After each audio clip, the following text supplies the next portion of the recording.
지난주에 1장 1절부터 7절까지 말씀을 살펴보았는데 그 배경 속에서 오늘 말씀도 이어지기 때문에 앞에 문맥이 어떤 내용을 담고 있는지를 먼저 한번 살펴보도록 하겠습니다. 어, 이스라엘은 이게 남유다와 북이스라엘 나라로 두 개의 나라로 분열이 되었습니다.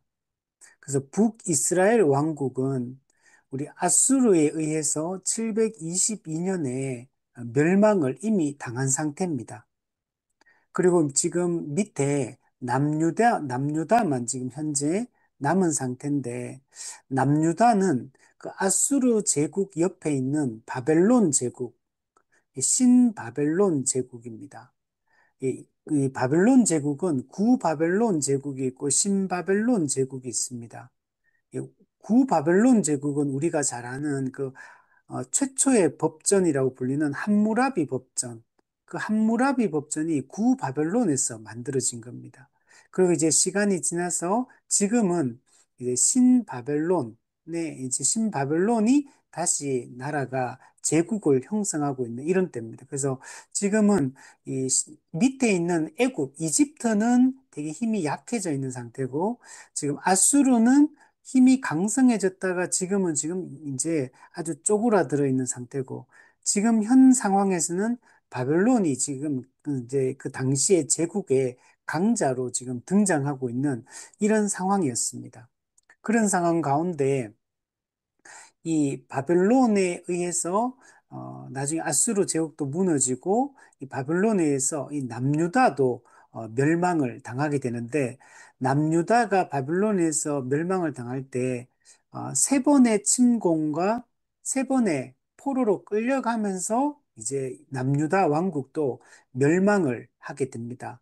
그래서 이 다니엘서는 남유다 왕국이 바벨론에 의해서 멸망당하는 이때부터 이야기를 지금 전해주고 있습니다. 그 중에서 이 세 번의 침공이 있는데 그 중에 첫 번째 침공 때, 1차 침공 때 지금 다니엘이 포로로 끌려가게 되고 또 당시 남유다의 왕이었던 요야김 왕도 또 포로로 이렇게 끌려가게 되는 내용을 보여주고 있습니다. 왜 이 하나님을 믿는 이 남유다 왕국이 왜 이렇게 바벨론에 의해서 멸망을 당하느냐면 남유다가 타락했기 때문에 그렇습니다. 하나님의 법인 율법을 지키지 않고 하나님을 제대로 섬기지 않고 이 타락하고 죄를 지었기 때문에 하나님의 심판에 의해서 지금 남유다 왕국이 바벨론에게 이렇게 멸망을 당하고 있다라고 이야기를 할 수 있습니다. 그래서 하나님께서는 지금 이 남유다를 지금 징계하고 있는 겁니다. 하나님이 이게 완전히 버리진 않지만 그러나 타락했고 죄를 지을 때 하나님께서 이 징계하신다는 것들을 보여줍니다. 우리 예를 들면 자녀가 잘못하면 부모가 회초리를 드는 것처럼 이 징계를 통해서 그것을 이제 돌이키게 하기 위해서 그렇게 하는 것처럼 하나님께서 남유다 왕국에 어떻게 보면 회초리를 지금 들고 있다라고 이야기를 할 수 있습니다. 이제 첫 번째 이 바벨론 느부갓네살 왕이 쳐들어와 가지고 유다 왕 요야김을 또 잡아가고 또 하나님의 그 성전의 기물들을 또 탈취해가지고 신할 땅, 즉 바벨론 땅, 그 자기들이 섬기는 그 신이 바벨론이 섬기는 신이 벨 또는 마르둑이라고 하거든요. 바벨론의 태양신과 같은 겁니다.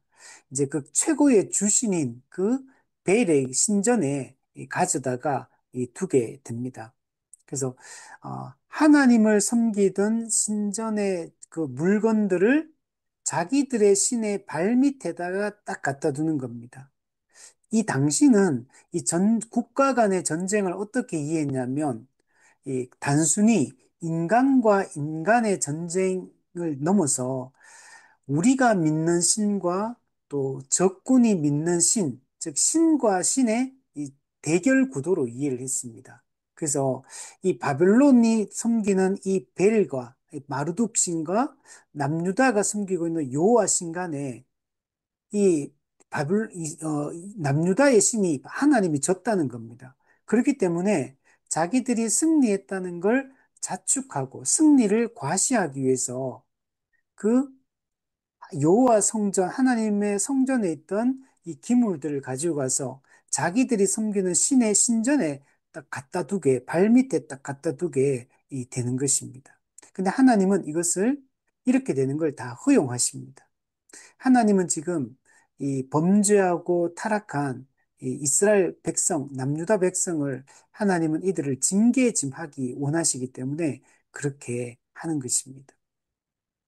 그래서 느부갓네살은 이스라엘 백성들을 이제 포로로 끌고 가는데 끌고 가가 뭘 하냐면 하나님의 백성으로서의 정체성을 말살시키려고 합니다. 여호와 신앙을 무너뜨리고 이 지금 남유다 백성들을 바벨론화 시키려고요.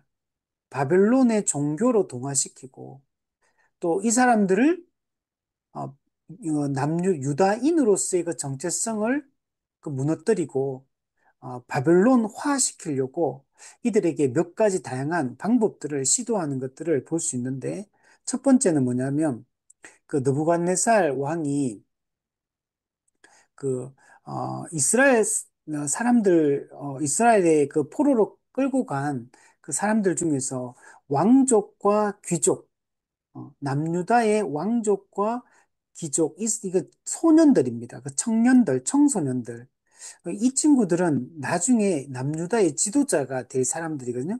그리고 이 왕족과 귀족의 자녀들을 잡아가서 그 바벨론의 학문과 언어를 가르치게 합니다. 그러니까 바벨론의 학문, 바벨론의 언어, 이걸 가르치게 되면 유다인으로서의 정체성을 잃어버리고 바벨론화하게 됩니다.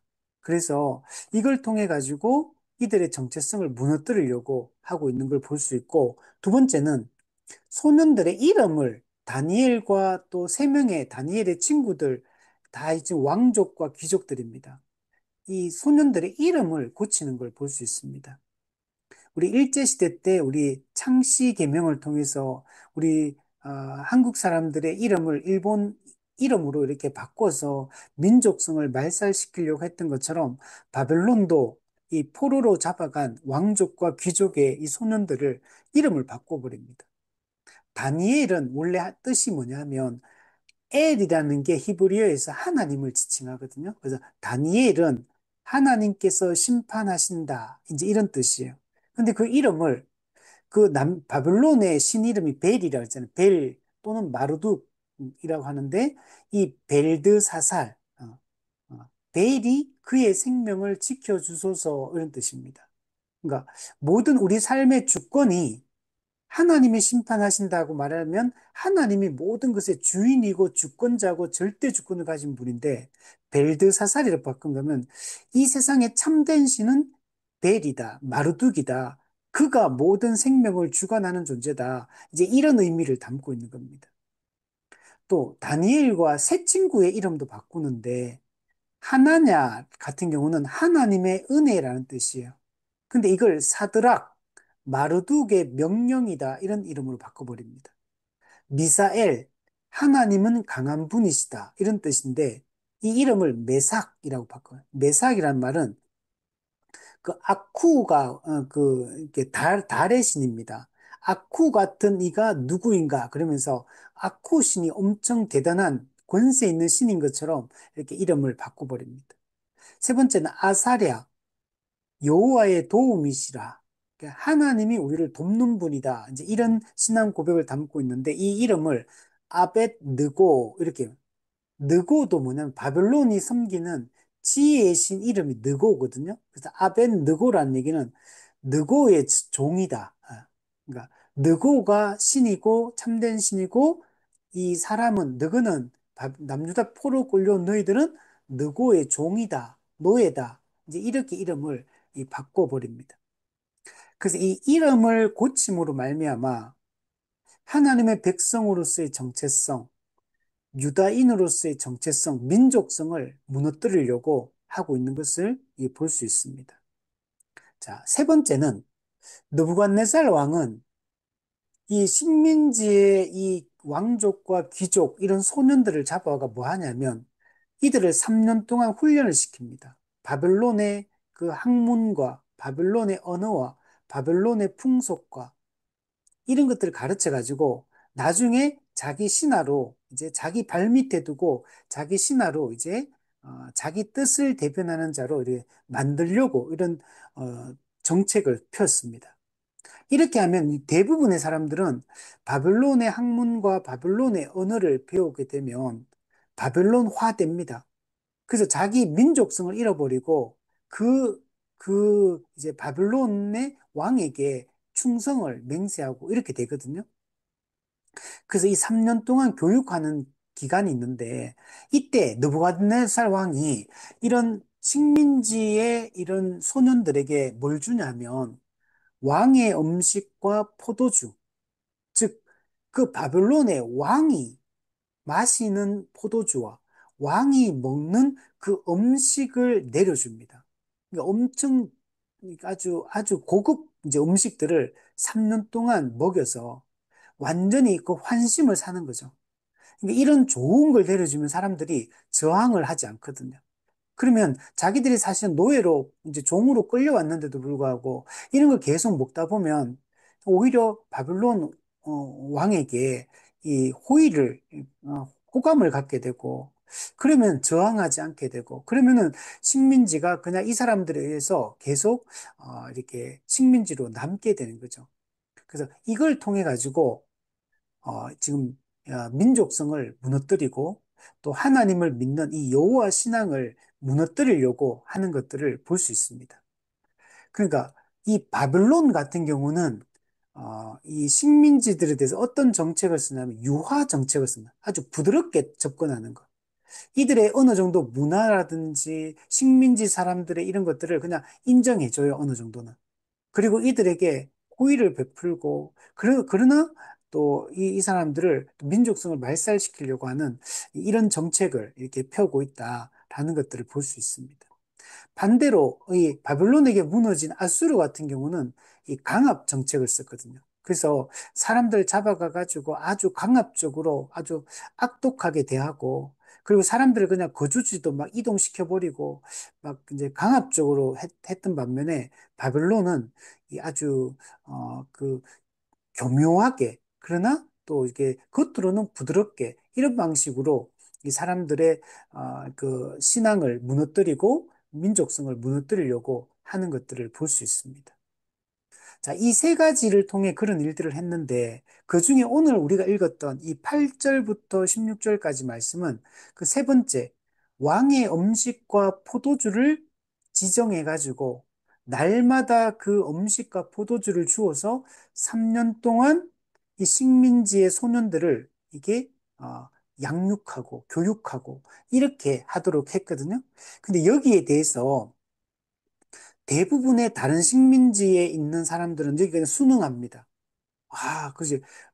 잡혀왔는데 음식이 뭐 너무 맛도 없고 영양가도 없고 이런 거 먹다가 이제는 이제 왕을 앞으로 장차 왕을 섬기고 모시기 위해서 3년 동안 교육을 받는데 최고의 음식을 주는 겁니다.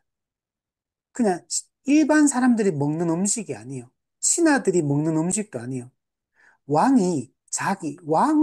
왕만 먹을 수 있는 그 음식과 포도주, 그 왕의 진미를 이 식민지 소년들에게 이렇게 나누어줘서 완전히 이제 이들을 자기 사람으로 만들려고 이렇게 하는 걸 볼 수 있습니다. 자, 그런데 다른 모든 사람은 그걸 다 받아 먹어요. 다 받아 먹고 그냥 그게 순응해서 이 사람들 나중에 어떻게 되면 자기들은 포로로 끌려온 존재지만 나중에는 이 바벨론 왕에게 충성을 맹세하고 전부 다 여기서 그냥 자기들은 여기서 이제 잘 먹고 잘 살 수 있거든요. 그래서 그냥 완전히 동화되어 버리고 타협하고 이렇게 되거든요. 자, 그런데 오늘 본문에 나오는 이 다니엘과 세 명의 친구들은 달랐습니다. 우리 8절에 보면 뜻을 정하여 왕이 그 지정한 음식과 포도주로 자기를 더럽히지 아니하리라고 결심을 했다는 걸 볼 수 있습니다. 여기서 중요한 게 뜻을 정했다. 예, 마음을 결정한 거예요. 우리는 이 음식과 포도주를 먹지 않겠다. 지금 이거 왕이 지정했어요. 왕이. 왕이 결정해서 왕이 좋은 음식을 내려준 거거든요. 왕이 내려준 이 음식을 거부하면 이거 죽는 겁니다. 이건 정말 위험한 행동이고 왕이 지정한 걸 아무도 거부 못 합니다. 그런데 지금 다니엘과 세 명의 친구들은 이 남유다인들이죠. 하나님을 믿는 사람들이요. 이들은 마음의 결정, 뜻을 정하고 이걸 하지 않겠다. 근데 왜 안 하겠다라고 얘기하냐면 8절에 보면 이 뜻을 정하여 자기를 더럽히지 아니하리라. 그러니까 이 음식과 왕의 음식과 포도주를 먹는 게 자기를 더럽히는 거라고 생각한 거. 그러니까 나를 더럽히지 않기 위하여 왕의 음식과 포도주를 먹지 않겠다라고 지금 얘기를 하고 있는 겁니다. 뜻을 정하여 마음에 큰 결심을 해서 이걸 하겠다라고 이렇게 생각을 했던 겁니다. 이들은 다니엘과 세 친구는 이 왕이 바벨론의 왕이 주는 이 음식과 포도주는 이게 이 신성 하나님에 대한 신성 모독이라고 생각을 했던 거예요. 이 신앙의 정절을 버리는 거라고 생각합니다. 영적 간음, 즉 우상 숭배를 하는 것과 같은 것으로 다니엘과 세 친구는 생각을 했던 거예요. 그럼 왜 이들이 이렇게 생각했냐면 크게 한 두 가지로 해석해 볼 수 있는데 첫 번째는 이 음식이 여기 주는 고기들과 이 음식이 그 유대인들은 율법에 보면 음식 규례가 있거든요. 그 음식 규례에 어긋나는 이런 음식이기 때문에 부정한 동물들이 고기이기 때문에 이걸 거부했다. 이렇게도 해석하는 사람이 있고 두 번째는 지금 이런 고기들이 보통 보면 우상에게 우상 숭배할 때 바쳐졌던 고기들이 가능성이 높아요. 그러니까 벨이나 마르두기한테 제사 지낼 때 드렸던 그 음식을 지금 하나님을 믿는 이 다니엘과 세 친구에게 먹으라고 주었기 때문에 이걸 거부했을 것이다. 음식, 율법의 음식 규례에 어긋날 수도 있고, 또 실제로 이게 우상 숭배했던 우상 제물에게 우상 제물이기 때문에 이 음식을 먹지 않겠다. 이렇게 이야기를 했을 가능성이 있습니다. 근데 오늘 본문의 성경에는 어떤 이유로 이 음식을 안 먹었는지는 몰라요. 그러나 분명한 거는 이 왕이 지정한 음식과 포도주가 우리를 더럽힌다. 자기를 더럽히는 것으로 이해를 했고, 자기를 더럽히지 않기 위하여 이것을 먹지 않기로 마음에 결정한 거예요. 뜻을 정하여. 근데 이 뜻을 정하, 이런 결정을 내리는 것은 매우 위험한 행동이에요. 이거 그러면 곧바로 끌려가가지고 그냥 처형당할 수 있는 자기 목숨을 걸고 자기를 더럽히지 않겠다. 즉, 이건 전부 다 단순히 육체적으로 더럽히는 걸 말하는 게 아니라 이게 신앙의 정절을 얘기하는 거예요. 하나님 앞에서 하나님을 배신하지 않겠다. 하나님을 믿는 믿음을 버리고 우상을 섬기지 않겠다. 신앙의 정절을 지키겠다. 이제 이런 의도로 이걸 먹지 않겠다라고 얘기를 하는 겁니다. 목숨을 걸고 아주 적극적으로 이것을 거부하고 있는 것을 볼 수가 있습니다. 그리고 오늘 우리도 이 모습을 보면서 어떤 상황에서도 우리가 믿음을 배신하지 않도록 우리 믿음을 끝까지 하나님에 대한 이 믿음을 끝까지 잘 지킬 수 있도록 하는 것이 우리에게 중요합니다. 하나님이 우리에게 베풀어 주신 그 은혜를 생각할 때 우리가 조금 우리가 믿음으로 살아갈 때 고난이 있거든요. 우리가 신앙을 지키며 살아갈 때 예, 참된 믿음을 지키려고 살아갈 때는 고난이 있습니다. 베드로전서도 보면 믿음으로 인한 고난, 그리스도를 따르기 때문에 당하는 고난, 거룩하게 살기 위해서 내가 당하는 고난이 있다. 근데 그 고난을 우리는 기꺼이 감수를 해야 됩니다. 이 고난당하고 힘드니까 믿음을 포기하고 이걸 성경에는 배교한다 이렇게 하는 배교. 우리가 이 말세의 특징 중에 하나가 이 배교 현상입니다. 수많은 사람들이 교회를 다니다가 믿음으로 인한 고난 때문에 이 배교하게 될 것을 성경이 예수님께서 말씀하고 있는 걸 볼 수 있습니다. 오늘 우리도 이 다니엘과 새 친구처럼 내가 신앙의 정절을 지키기 위해서 끝까지 믿음을 지키고 하나님을 배신하지 않기 위하여 우리는 어떤 고난과 어려움이 혹시 환란이 있다 하더라도 끝까지 뜻을 정하여 마음에 굳은 결심을 하고 끝까지 이 좁은 길, 십자가의 길을 걸어가겠다. 다른 사람들은 다 배신하더라도 나는 끝까지 하나님에 대한 이 믿음을 배신하지 않겠다. 끝까지 정절을, 신앙의 정절을 지키겠다. 우리가 이런 마음을 가지고 살아가는 것이 중요합니다. 우리 8절 뒷부분에 보면 다니엘이 황관장에게 왕이 지정한 음식과 포도주를 먹지 않게 해달라 이렇게 요청하는 것을 볼 수가 있습니다. 이 황관장은 이 모든 이 지금 이 식민지 소년들을 다 관리하는 이런 사람이거든요. 총책임자입니다. 총책임자. 그 찾아가가지고 이 왕이 지정한 음식과 포도주를 먹지 않게 해달라. 우리는 대신에 그냥 채식, 고기 안 먹고 채식 먹고 포도주 안 마시고 그냥 물을 먹겠다. 허락해달라. 이렇게 다니엘과 세 친구가 요청을 하게 됩니다. 사실 이런 요청은 정말 이게 위험한 행동이거든요. 음, 이걸 다니엘과 새 친구 이런 걸 요청하는 것도 자기를 더럽히지 않게 요청하는데 목숨 걸고 요청을 하는 거예요. 그 실제로 행동하는 겁니다. 근데 놀라운 거는 9절에 보면 하나님이 다니엘로 하여금 환관장이 은혜와 긍휼을 얻게 했다. 은혜와 환관장이 다니엘과 새 친구에게 은혜와 긍휼을 베푸는 겁니다. 여러분, 환관장은 바벨론 왕의 신하입니다. 바벨론 왕이 지금 음식과 포도주를 지정해서 이걸 먹게 해라, 날마다. 이렇게 했는데, 이 관리하는 총책임자인 환관장이 만약에 이걸 거부해버리면 환관장도 왕의 뜻을 거역한 거기 때문에 왕이 곧 그 당시엔 법이기 때문에 환관장도 자기 목숨이 위태롭습니다. 그런데도 불구하고 환관장이 이게 일종의 허락을 합니다. 근데 이거는 사실 하나님의 은혜라고 얘기를 할 수 있습니다. 환관장이 절대로 이런 요구를 줄 수 있는 입장에 있는 사람이 아니에요. 자기 목숨이 걸려 있는 문제예요. 환관장 자기 자신이 죽을 수도 있는 이런 문제거든요.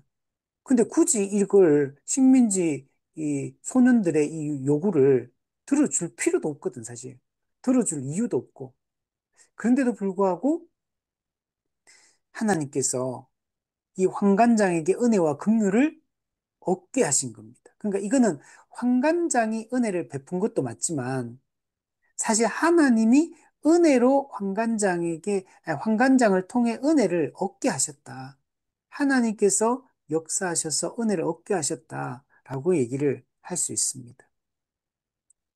자, 그리고 10절 말씀을 보면 환관장이 이렇게 다니엘이 요청을 하니까 근데 이제 마음으로는 이미 허락한 거는 마찬가지지만 그러나 겉으로 표현하는 걸 보면 내가 내 주 왕을 두려워한다. 그죠? 환관장 입장에서는 바벨론 왕이 정말 무섭죠. 자칫 잘못하면 내 목숨이 위태로우니까. 그가 너희 먹을 것과 마실 것을 지정하셨거늘 너희 얼굴이 초췌하여 같은 또래의 소년들, 이 같은 또래 소년 누구냐면 다른 식민지 국가의 왕족과 귀족들입니다. 못한 것을 그가 보게 할 것이 무엇이냐? 그렇게 되면 너희 때문에 내 머리가 왕 앞에 위태롭게 되리라. 굳이 이런 위험을 감수할 필요가 없잖아요. 그래서 이 얘기를 다니엘에게 하는 겁니다.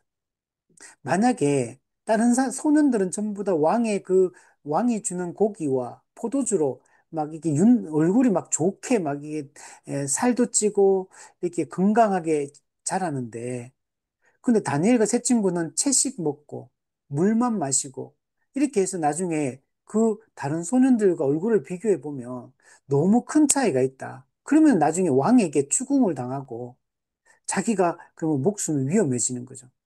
얼굴이 초췌해진다. 영양이 결핍돼 가지고 안색이 엄청 나쁠 거다. 그런데 내가 왜 이런 위험을 무릅써야 되느냐? 이렇게 묻고 있는 겁니다. 그런데 환관장은 사실 다니엘에 대한 이미 호의를 보이고 있습니다. 그 실질적으로는 이게 나중에 이걸 다 들어주는 방향으로 가게 되거든요.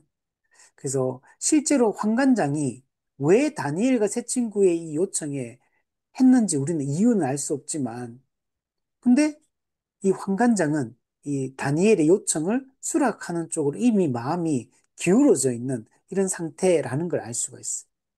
그래서 실제로 그러고 나서 이제 11절부터 보면 이제 다니엘이 환관장 앞에 나왔어요. 나오고 나서 다니엘이 환관장이 이 소년들을 교육하는데 이 사람은 총책임자고 그 관리 감독하는 또 하급 관리들이 있어요. 감독하는 자. 그러니까 환관장의 신하들이죠. 환관장의 그 신하들이 있는데 다니엘이 자기를 직접적으로 감독하는 자에게 찾아갑니다. 그 보면 11절부터 13절에 보면 당신의 종들을 열흘 동안 시험하여 채식을 주어 먹게 하고 물을 주어 마시게 한 후에 당신 앞에 우리 얼굴과 왕의 음식을 먹는 소년들의 얼굴을 비교하여 보아서 당신이 보는 대로 종들에게 행하소서라고 이렇게 이야기를 합니다. 그러니까 가서 열흘 동안 실제로 그러면 시험을 해보면 알지 않느냐. 고기 먹고 포도주 먹은 소년들과 채식과 물만 먹은 우리하고 얼굴을 비교해 보면 되지 않느냐. 어, 이렇게 다니엘이 감독하는 자에게 요청을 하게 됩니다. 여러분, 이 5절에 이 왕의 음식이란 거는 고기를 얘기하거든요, 이거는. 근데 이거하고 채식, 너무나 극단적인 대조를 이루고 있습니다.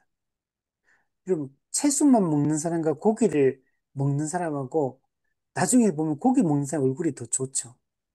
물만 마시는 사람하고 왕의 최고급 포도주를 마시는 사람하고 또 이것도 극단적인 대조를 여러분 이루고 있습니다.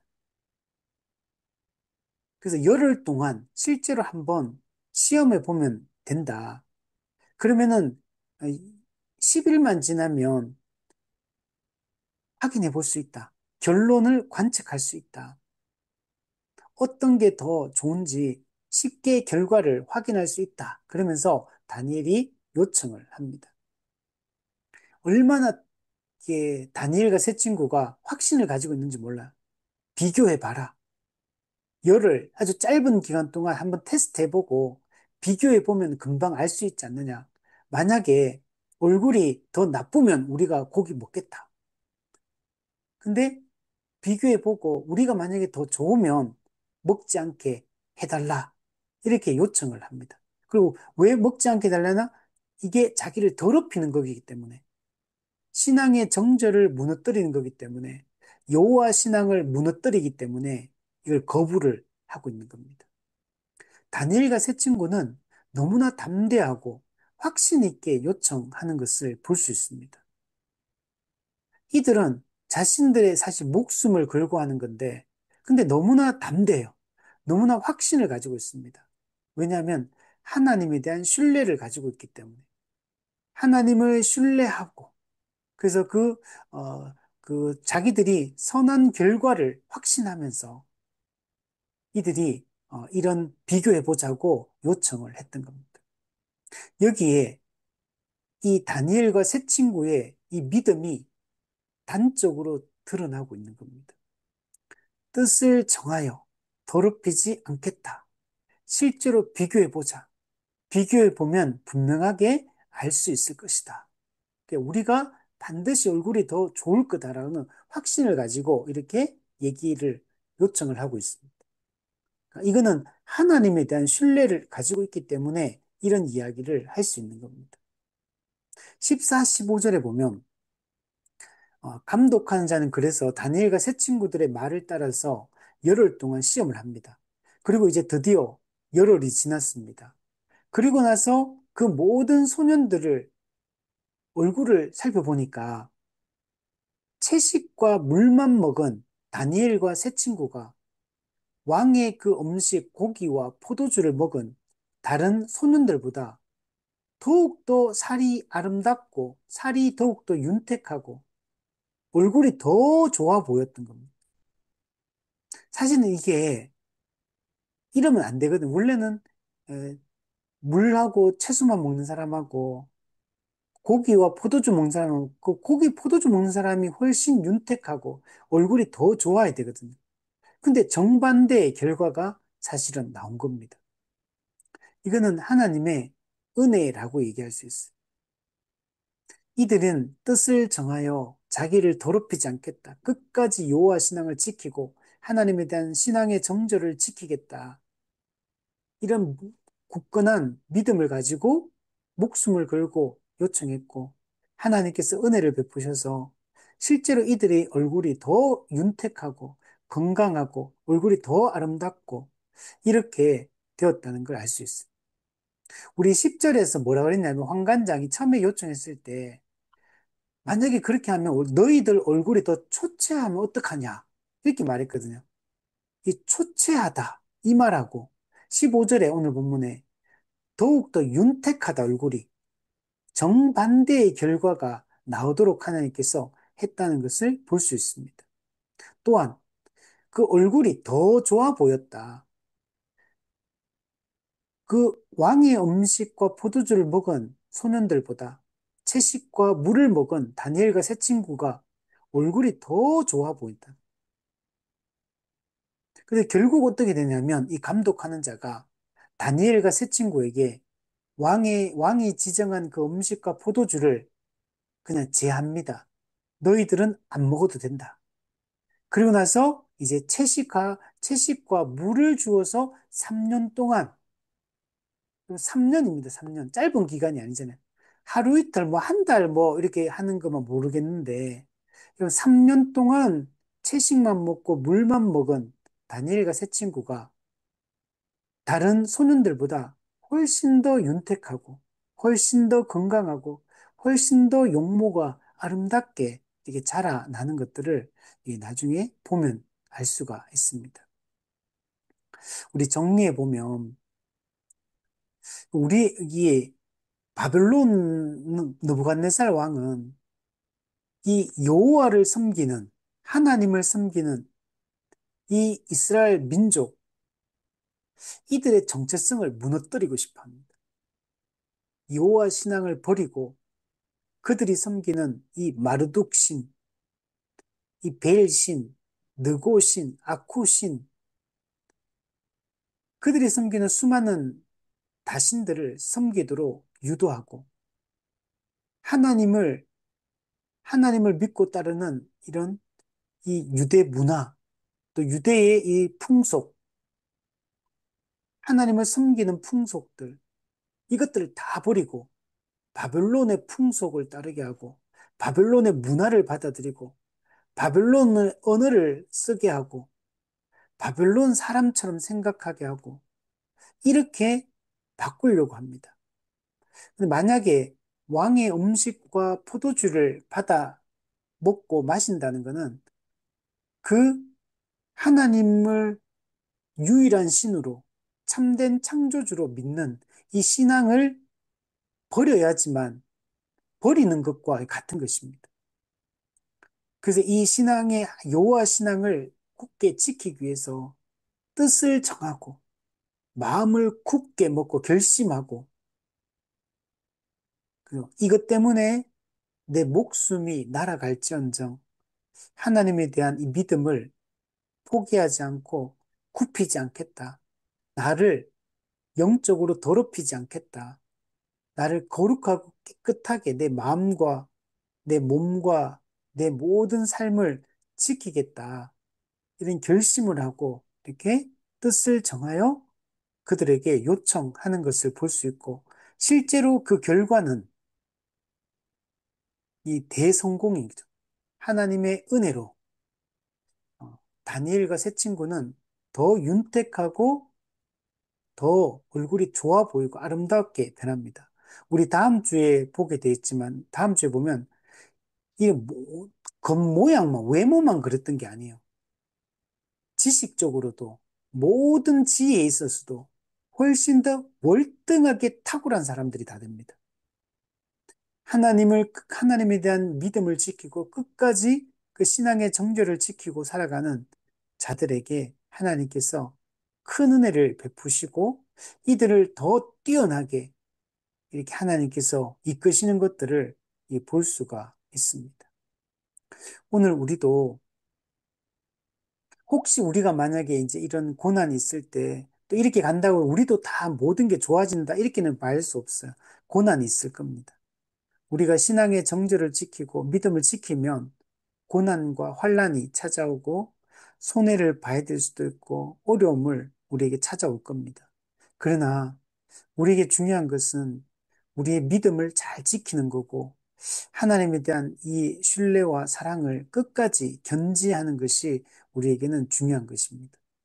그 어떤 것도 우리를 더럽히지 못하도록 우리의 삶을 무너뜨리지 못하도록 우리도 뜻을 정하고 하나님을 따르기로 끝까지 좁은 길을 걸어가도록 자기 십자가를 지고 자기를 부인하며 예수 그리스도를 우리가 따르기로 결심하는 그런 우리가 되었으면 좋겠고 어떤 죄도 우리를 더럽히지 못하도록 이 모든 죄의 요소들, 타락하게 만드는 모든 것들을 거부하고 다 우리가 제거할 수 있도록 끝까지 믿음을 지키는 그런 우리 되었으면 좋겠습니다.